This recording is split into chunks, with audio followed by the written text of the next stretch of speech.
presenting my final project as a presentation about the book Luna by Julie Ann Peters, and my presentation is about the book Luna and the topic of school administrations with transgender people, as well as the similarities and the differences between reality and Luna, who is the fictional main character within this book. In the novel Luna by Julie Ann Peters, Luna is a transgender teenager who struggles with her gender identity and the challenges that accompany it. She was originally born as Liam, but Luna feels like a girl that's trapped in a boy's body. She faces various obstacles, which include bullying, societal rejection, and conflict with her family, specifically her dad, who holds a traditional view on gender.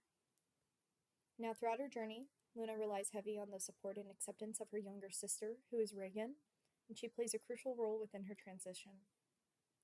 Despite moments of despair and difficulty, Luna remains determined to live authentically, illustrating the complex reality that many transgender individuals do experience. So comparing Luna's experience to reality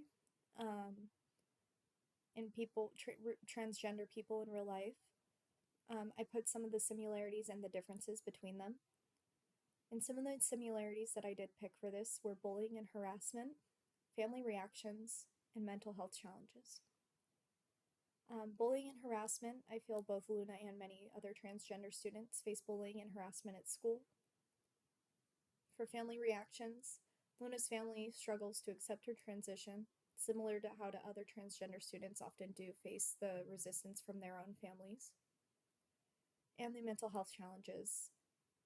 Luna experienced mental health issues, which is very common among transgender students and people who often report poor mental health due to these societal pressures that they're given. Some of the differences are the support systems, the school administration, and the visibility. For the support systems, Luna does find support in her sister, Reagan, but that may not be the case for all transgender people or students. They may not have a brother or a sister like Luna does in the book. Their family may not be very accepting, which kind of goes into family reactions and the similarity between that. But in this case, differences for her having support in her sister, most and some people may not have that. For school administration, Luna's school administration largely fails to intervene, whereas some schools may have supportive policies and staff trained to handle these transgender students' needs. Visibility. Luna's journey to coming out is a central theme in the novel, where other transgender students may not have their stories told or recognized, which I feel is very important to the LGBTQ plus community, and especially transgender people and students. Can help make them feel more comfortable, and especially having this book where it may be fictional, I think it does bring a little bit more out to those people who are struggling and facing these challenges within their transition or identity, etc. For the analysis of reactions, I put lack of awareness and training. This is because I do feel that administrators and teachers often lack training on transgender issues, which could often result in inadequate support and unintentional discrimination against these people or students. We have societal and culture norms. This influences attitude and policies towards transgender students and contributes to a stigmatization and lack of acceptance towards these people. Part 2 of analysis and reactions. We have the policy gaps.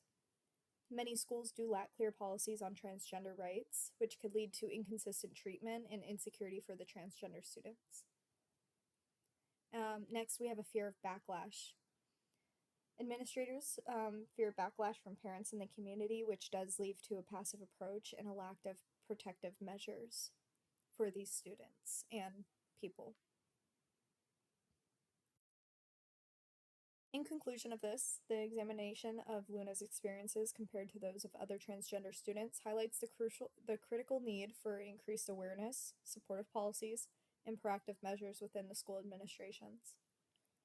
By addressing these gaps, schools could foster a more inclusive and affirming environment for these transgender students or people, which could help them navigate their identities and realities with greater support and greater acceptance. Now, some challenges in addressing transgender issues are policy development, training, resistance, mental health, legalities, and inclusivity. Um, for policy development, creating and enforcing protective policies for transgender students. Training, we have ensuring that the staff are trained on these transgender issues. Resistance, we want to balance pushback from the parents and the community. For the mental health, we want to make sure we provide adequate mental health support to these people. Legalities, we want to navigate varying legal landscapes of this issue. And inclusivity, staying inclusive, fostering an inclusive school culture. These are all very important when facing these challenges and addressing these transgender issues to make them feel more comfortable, more safe, more accepted.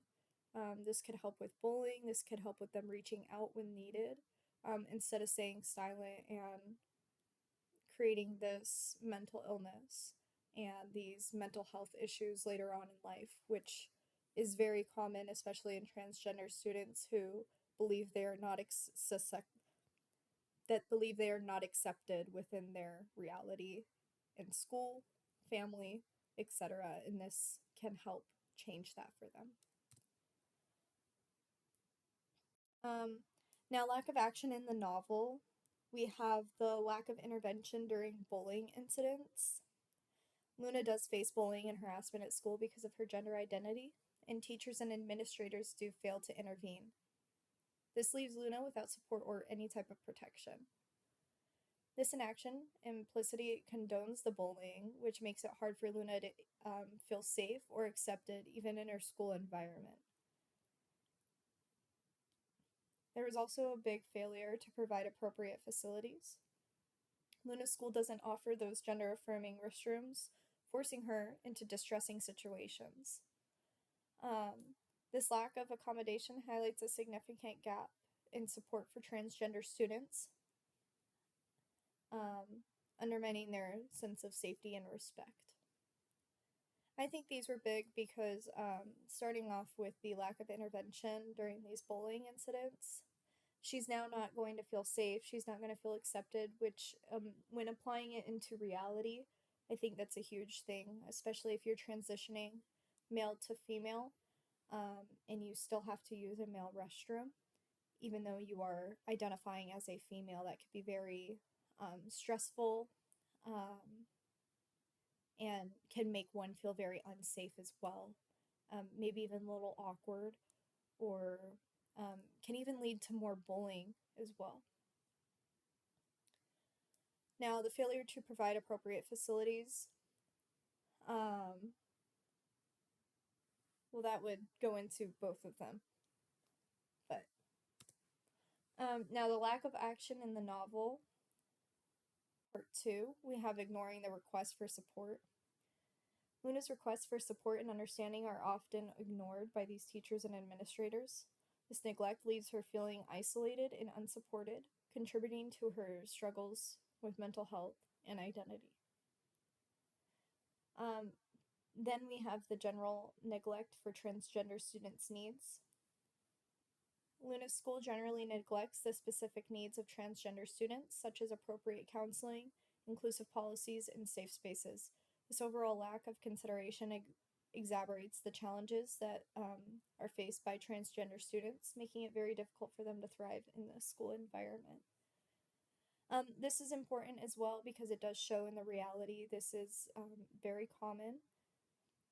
And not only with this, it goes back into the other slide, part 1, of making people feel safe and accepted, and the lack of support can really, again, lead to some more mental health issues later on, and maybe even a lot of insecurities.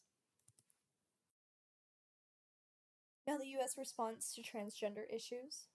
The policy implementation implementation in support of schools. Some schools have implemented comprehensive policies to protect and support transgender students. These policies include access to gender affirming restrooms, use of preferred names and pronouns, and anti bullying measures, such as proactive steps and create a more inclusive and safe environment for transgender students. Training programs for staff, which include supportive schools often conduct training programs for their staff to educate them on these transgender issues and sensitivity. These programs help teachers and administrators understand the challenges that are faced by transgender students and equip them with the tools that provide appropriate support and intervention. This could also very well help students feel more safe and protected having this when we're applying this into reality as well, such as um, people who are trained will make them feel more comfortable, especially if they are called by their dead name or their not their correct pronouns that they go by. And I feel especially transitioning at a certain age, it could be a little bit hard, especially for teachers who may not fully know about it, or that you're going through that to use your dead name or the wrong pronouns. And I feel that having a better training program for these staff, and especially people who are trained to work with these students and understand these students, it could be more easily brought up to teachers or students or whoever it is to make them feel more safe and comfortable in school instead of having to go and, maybe they aren't as comfortable bringing up this topic to their students, peers, or teachers. And definitely having somebody that you trust that is trained and accepts you can make this process a lot easier for those students. Part two of the US responses to transgender issues is the anti bullying campaigns. Supportive schools have implemented anti bullying campaigns specifically by addressing these challenges that are faced by transgender students. These campaigns can raise awareness, promote respect, and create a safer school environment for all of these students. Inclusive facilities and resources. Schools provide inclusive facilities such as gender neutral restrooms and resources like counseling services tailored to transgender students. And these measures ensure that these transgender students can feel supported and respected in their own school environment. This could do with just the gender neutral bathrooms, and even then, maybe a family restroom where you could lock the door, anyone could go in. That could help make these students feel a lot more comfortable at school. And this is especially important when you have students who don't have that support system at home, and now they have to go to school, and maybe that's the only place that they feel they could truly be themselves. This will help them feel that way and feel more accepted into reality. Now we have the proposed solutions. To address the challenges that are faced by transgender students, administrators and teachers should develop comprehensive policies that protect transgender students' rights, such as access to gender affirming facilities and the use of preferred names and pronouns. Now, by providing regular training programs on transgender issues and sensitivity is crucial to educate the staff, reduce unintentional discrimination, and improve support. Promoting anti bullying and innovates, especially addressing transgender issues, can raise awareness and even foster a safer school climate. Enhancing mental health support by offering tailored counseling services is essential to help transgender students navigate their identities and challenges. Additionally, engaging with parents and the community through open dialogues and informational sessions can build the understanding and support of this specific topic. Lastly, fostering an inclusive school culture by encouraging innovates that celebrate diversity and inclusion can promote acceptance and reduce the stigmatism of these transgender students. This implements the recommendations can significantly improve the experiences of transgender students and people, which can make school more inclusive and supportive environments for these students. is my work cited. And some of the images that you saw in this PowerPoint were from PowerPoint itself. Thank you.